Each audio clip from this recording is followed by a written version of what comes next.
Hey, it's Rob Weinberg. We empower people to take control of their futures through expert mortgage, financial, and real estate strategies. If it's your first time watching us, hit that subscribe button. And don't forget to get notified on all the new content we're putting out every week.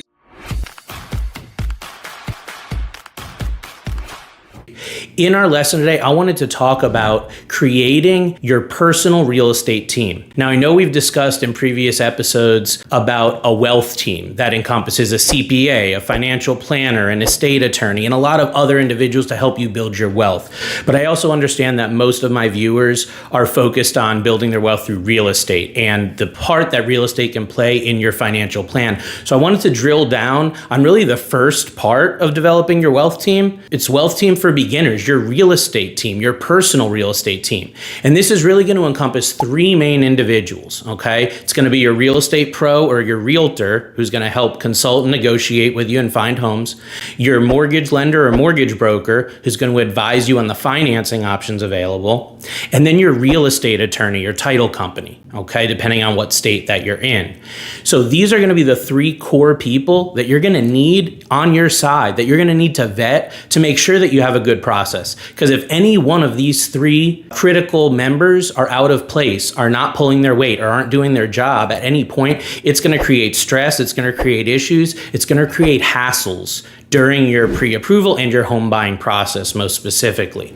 So given the fact that things have changed over the last 12 months and are rapidly changing due to technology and innovation in the world and in the industry, I wanted to do a refresher on this to explain what you should be looking for, as well as how to vet these people and get that perfect home buying team for you, because everyone's different, okay?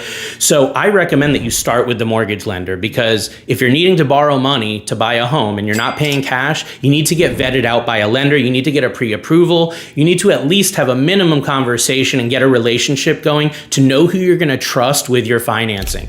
A big mistake I see a lot of buyers make, especially first timers, is that they bounce between lenders. They'll talk to one, apply, then they'll talk to another, apply, talk to another, maybe do a little pre-qual with them. Even if they don't do a full application, they'll kind of have that conversation, get an idea of what they can offer, then call another one. They're just bouncing around, right? That's not the way to go, especially if you're new to home buying and if you're naive or really haven't gone through the process before, right? You need to find someone you can trust. You need to find an expert. And again, I'm talking about starting with the lender. Don't start with the realtor. If you can, you want to start with that lender, okay? So how are you going to vet that? Well, online reviews. 2024, you can find people online if they have any presence, any experience, any credibility in the industry, any industry in general. You should be able to find them online. I'm talking about Facebook, Instagram, TikTok, LinkedIn.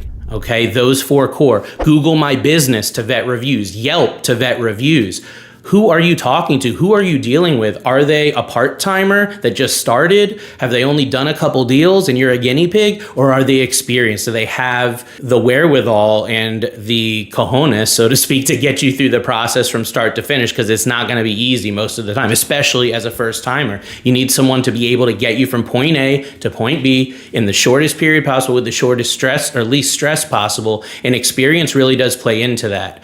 So vet out the reviews, get some recommendations, maybe talk to friends, or if you do already have a relationship with a realtor, talk to them. Hey, who do they recommend? I can tell you that the higher, the more reviews, look at them, like the higher probability of success. And that's why a lot of clients come to me, is because of my presence on Google, Facebook, all my social media, my reviews that really speak to the type of business that we do, the type of experience that we give to all of our clients, which is so important when you're buying a home. All right, so that's the lender piece. Next one's going to be the realtor. Now, if you already got pre-approved or pre-qualified by a lender, then I would ask them, hey, who do you recommend in the areas that I'm looking for a home? They have experience in the industry. They've worked with good and bad agents. They can help direct you to agents that may be a good fit. I like to do it based on personality styles, age range, as far as people that work with first-time buyers versus experienced move-up home buyers, maybe a little higher-end homes. It's going to be two subsets of different real estate professionals in most cases. Okay, so I try to give my clients a couple of referrals if they need, or sometimes I just give one referral because, hey, I may know a perfect agent for you that would be a great fit, and here's their information so you can reach out and get an interview done, really. That's what you want to do. You want to interview these people, talk to a couple, make sure that you are dealing with someone, again, with experience, that's trustworthy, that has gone through the process extensively. And if they haven't, then make sure they've got the support of people that have. I understand there's teams, and sometimes a newer agent will have a team backing them with 15, 20 years experience. That's okay, but just make sure that you've got that backing, you've got that team behind you, especially on the real estate side.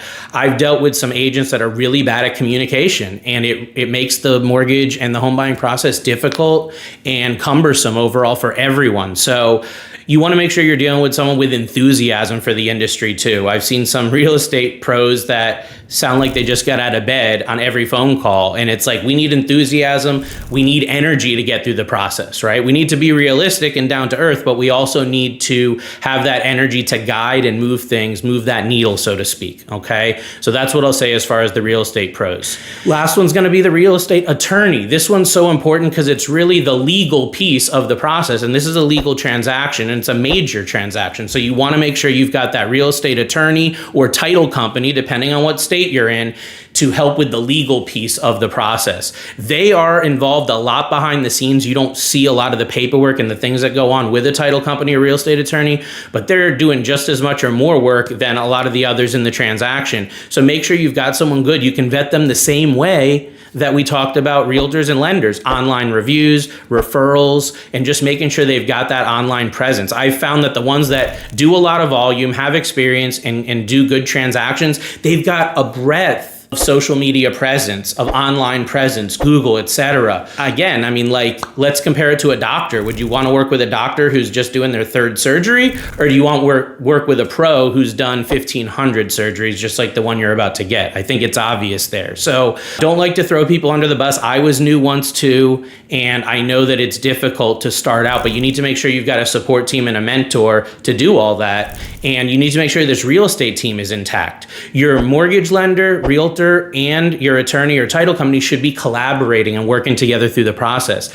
It's one of the first things I do when I get a new client, and we put the team together here. We find out who's the agent, who are we working with, do that introduction, make sure there's cohesiveness, there's communication. You as a buyer can't do that, but make sure that your lender and realtors are doing that. Make sure that everybody is talking and collaborating and communicating, because it makes the process much easier, much more stress-free. It's like a well-oiled machine. So I hope today has given you some insights. This video has given you some confidence and motivation to put your personal real estate team together, what to look for and how to vet it. I do offer one-on-one personalized consults, and I'd like to talk to you about maybe being a member of your team, seeing if we're a good fit to work together. You can reach me by call, text, or private message at 860-413-3938. As always, I hope that helps, and we'll see you next time. Take care.